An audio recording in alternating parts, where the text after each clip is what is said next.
वज़ाइफ के लिए वज़ाइफुस्सालिहीन ऑफिशियल को सब्सक्राइब करें।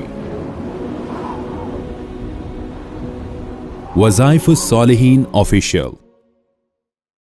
नहमदुहु व नुसल्ली व नुसल्लिमु अला रसूलिहिल करीम, अम्मा बअदु फ़अऊज़ु बिल्लाहि मिनश शैतानिर रजीम, बिस्मिल्लाहिर रहमानिर रहीम। एक ऐसा अमल दे रहा हूँ जो आपको हर किस्म की आजमाइश से छुटकारा दिला देगा। आजमाइश बहुत सी होती हैं और याद रखें, आजमाइशों से बचने की दुआ करनी चाहिए। हमारे नबी सल्लल्लाहु अलैहि वसल्लम ने खुद आजमाइशों से बचने की दुआ फरमाई है। बल्कि एक सहाबी ने मौत की तमन्ना की कि या अल्लाह मुझे अपने पास बुला ले, मैं तेरा दीदार करूं, तुझे देखूं, तेरे से मुलाकात करूं। मोहब्बत इलाही में उसने दुआ की। अल्लाह के रसूल सल्लल्लाहु अलैहि वसल्लम ने फरमाया, सहाबा, अल्लाह से आजमाइश ना मांगो, राहत मांगो। मौत की तमन्ना ना करो। बीमार भी हो जाओ तो अल्लाह से सेहत याबी मांगो, मौत ना मांगो।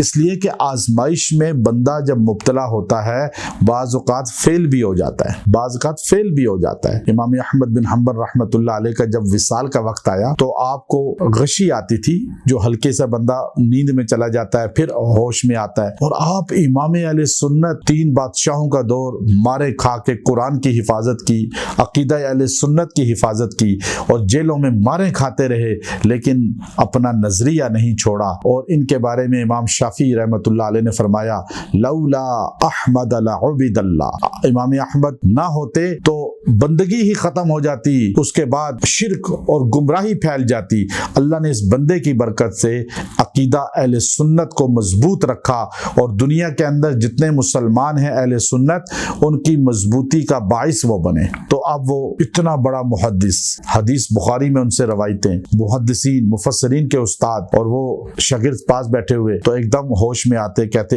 अभी नहीं, अभी नहीं, फिर बेहोश हो जाते, फिर उठते, कहते अभी नहीं, अभी नहीं। तो शागिर्दों ने पूछा, हजरत ये कौन है आपके सामने जो उसे कह रहे हैं अभी नहीं, अभी नहीं? कहा, शैतान खड़ा है मरदूत और मुझे बार बार कहता है, इमाम अहमद तेरी बहुत कुर्बानियां हैं, बहुत मेहनतें हैं, तूने बड़ा दीन की खिदमत की है, अब तू तो मुझसे बच के चला गया, कामयाब हो गया। तो मैं उसे कहता हूँ, मरदूद अभी नहीं, अभी नहीं, अभी रूह निकलनी है, अभी भी तू वार कर सकता है। जब मैं कलमे की हालत में उठ गया दुनिया से तो वो मैं कामयाब होऊंगा। तो शैतान हर वक्त वार करता है। आजमाइशें जो आती हैं अक्सर लोग उसमें फेल हो जाते हैं, अल्लाह के नाशुक्रे बन जाते हैं।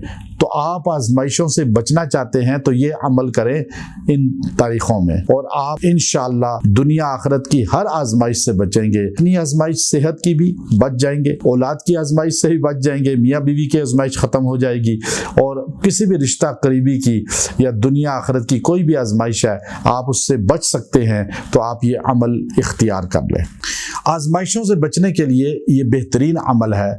आपने ये आयत करीमा जो तीसरा रुकू है दूसरे पारे का सूरह बकरा, या अय्युहल्लज़ीना आमनुस्तईनू बिस्सब्रि वस्सलाह इन्नल्लाहा मअस्साबिरीन, इसको आपने पढ़ना है 70 बार, रोज 70 और दुआ करनी है। अल्लाह आपको आजमाइशों से बचाएगा। अल्लाह इसमें खुद फरमाता है, ए मेरे ईमान वालो, इस्ताईनू, मदद लो अल्लाह की। किस तरह? बिस्सब्रि वस्सलाह, नमाज और सबर से। अल्लाह सबर करने वालों के साथ है। अल्लाह की मदद आती है नमाज और सबर से। तो आप जब ये पढ़ेंगे और अपने आप को साबिर और शाकिर बनाएंगे और नमाज की पाबंदी करेंगे, अल्लाह आपको हर आजमाइश से बचा लेगा और हर बीमारी परेशानी आफत से बचा लेगा। व आखिर दावाना अनिल हम्दुलिल्लाहि रब्बिल आलमीन।